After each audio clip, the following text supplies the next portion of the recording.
धरती का बेटा। साल 1930 का भारत। उत्तर प्रदेश के एक छोटे गांव में किसान हरनाम सिंह अपनी 2 बीघा जमीन पर खेती कर परिवार पालता था। यही जमीन उसकी पहचान, उसका सम्मान थी। पर अंग्रेज सरकार ने गांव की जमीन पर नया कर लगा दिया और वसूली न होने पर जबरन किसानों की जमीनें हड़पनी शुरू कर दी। हरनाम ने जब यह कर देने से इनकार किया तो अंग्रेज अफसरों ने उसकी जमीन कब्जे में ले ली।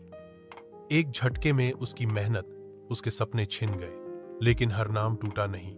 उसने गांव के नौजवानों को इकट्ठा किया और उन्हें समझाया, हमारी धरती हमारी मां है, कोई हमसे इसे छीन नहीं सकता।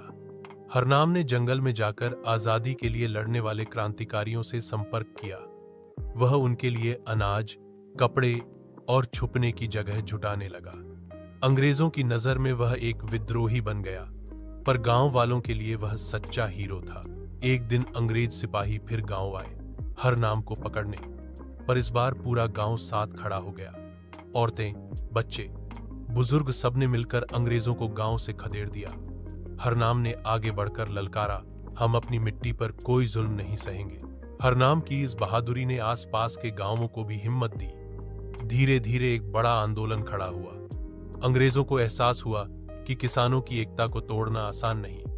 हरनाम को पकड़ने की बहुत कोशिश हुई, लेकिन गांव वाले उसे बचाते रहे। आखिरकार साल 1942 में हरनाम को अंग्रेजों ने गिरफ्तार कर जेल में डाल दिया, लेकिन उसका सपना और उसकी आवाज जिंदा रही। गांव के लोग उसकी जमीन पर फिर खेती करने लगे और आजादी की लड़ाई में जुटे रहे। हरनाम का संघर्ष हमें आज भी सिखाता है कि जब अन्याय हमारे घर, हमारी धरती तक पहुंच जाए तो चुप रहना पाप है। हरनाम भले जेल में था, पर उसकी भावना आजादी और जमीन की रक्षा पूरे गांव में दौड़ रही थी, और यही भावना अंग्रेजों की हार का कारण बनी।